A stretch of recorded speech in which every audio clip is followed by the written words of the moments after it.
Block headquarter के auditorium room में एक पुरवकार तकरीब मुनक़िद करके ब्लॉक के तमाम नौमुंतखब PACS सदूर को एजाज से नवाजा गया, जिसमें मुकामी RJD MLA मौलाना Saud Israr Nadvi, block development officer Ahmad Abdali, MLA के नुमाइंदे सलीम अहमद और दीगर मौजूद थे। हुकूमत ने काश्तकारों से कहा है कि हम सब PACS के सदर के साथ खड़े हैं। इस मौके पर उन्होंने कहा है कि हम आपकी मदद के लिए हर वक्त तैयार हैं। बशमूल मुअज़्ज़िज़ीन इस दौरान मौजूद रहे।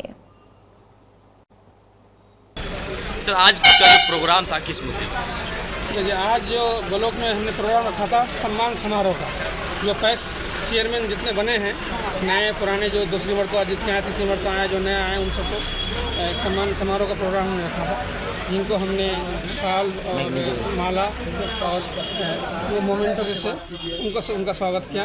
उसके साथ ही हमने जो उससे रिलेटेड जो पदाधिकारी हैं ब्लॉक के, उनको भी मैंने बुलाया था, ताकि जो भी समस्याएं हैं, चूँकि पुराने पैक्स चेयरमैन को सब मालूम है, तो मैंने उनके ज़रिए से जो बातें आई और उनके ज़रिए से जो बातें सामने आई उस पर आगे कार्रवाई हो, ताकि चूँकि ये भी जीत के आए हैं। हालांकि सबसे इम्पोर्टेंट इसलिए कि किसानों से जुड़े हुए लोग हैं और हमारा इलाका किसानों का ही ज़्यादा, यहाँ की खेती बाड़ी से ही सब कुछ, यहाँ का रोज़गार जो भी चलता है खेती बाड़ी से ही चलता है, इसलिए उन पदाधिकारी को भी बुलाना। लगभग पुराने ही पैक्स चेयरमैन हैं, इक्का दुक्का को छोड़ के, और सबका शिकायतें एक ही था। अब इस पर जो है निदान के लिए क्या? तो इसमें यह है कि देखिए, हमने बात की, आपने सुनी भी होगी कि दिगल में जितने पैक्स चेयरमैन थे वो सब बहुत ही एक्टिव थे। हमेशा वो लोग हमसे गाय बगाए कहते थे कि सर ये परेशानी, ये समस्या है, और हम उनकी बातों पर, वहाँ के दिशा की मीटिंग हो या जिला परिषद की मीटिंग हो या विधानसभा हो, हमने उनकी बातें उठाई।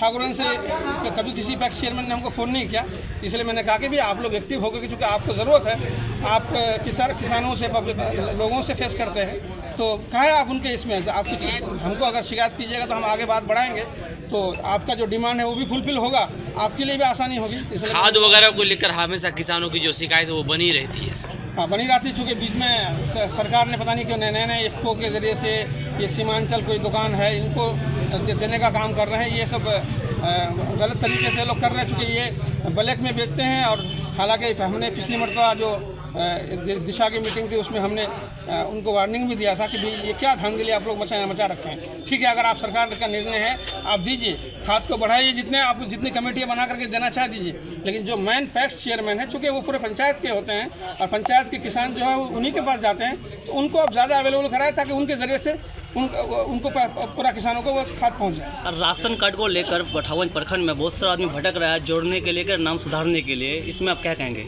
ये तो ऑनलाइन करके, हाँ, ये तो जो सेंटर का चक्कर लगाना पड़ता है कंप्यूटर कैफे का। नहीं, तो ये तो जो हमारे मेंबर हैं, मुखिया के सदस्य जो मेंबर हैं, मुखिया हैं, इन लोगों को ध्यान देने की ज़रूरत है। और उसमें मैं इनसे प्रमुख साहब से भी कहूँगा कि थोड़ा सा आप भी इन चीज़ों को देखें कि कहाँ कमी आ रही है, और अगर वहाँ आपसे नहीं पूरा हो रहा तो आप हमें बताएं, फिर हम उसमें कड़ी कार्रवाई करेंगे। अगर ऐसे पदाधिकारी को अगर गलत कर रहा है, अगर उसमें नहीं किसी का हो रहा है, होना चाहिए, तो बिल्कुल हम सख्त कार्रवाई करेंगे। एक पंचायत का मामला नहीं, पूरा प्रखंड का मामला है। हाँ, तो ये बात अभी से सामने आई है और प्रमुख साहब भी मेरे साथ हैं, तो मैं प्रमुख साहब को कहता हूँ कि आप इसको देखिए, अगर आपसे ये हल नहीं हो रहा तो फिर हमारे नॉलेज में लाइए, बिल्कुल हम सख्ती से इसका काम से नहीं। आपने कहा जरा ब्लैक में खाद जो बेचते हैं उनको हमने चेतावनी दी है, उस पर कार्रवाई करने के लिए क्या कुछ कदम उठाए अब तक? देखिए, अब ये तो लगातार जो है किसानों की समस्या का समाधान करने के लिए ये बात मैंने डायरेक्ट वहाँ सारे पदाधिकारी DM साहब के साथ, सारे जो पदाधिकारी सबके सामने मैंने ये बात कही थी कि आप सब लोग भी जान रहे हैं कि ये इन दुकानों को देने का क्या मकसद है। इन दुकानों को आप दे रहे हैं तो ये अनाप शनाप पैसे से बेच रहे हैं, ज़्यादा दाम का मतलब ये ब्लैक हुआ। और ये हमारे जो पैक्स चेयरमैन है, ये जो प्रिंट होता है, जो सरकार तरफ से दिशा निर्देश होता है, उसी पैसे में वो बेचते हैं। इसलिए इनको मिलेगा तो हमारे किसानों को आसानी होगी, उनको कहीं ज़्यादा पैसा देना नहीं पड़ेगा।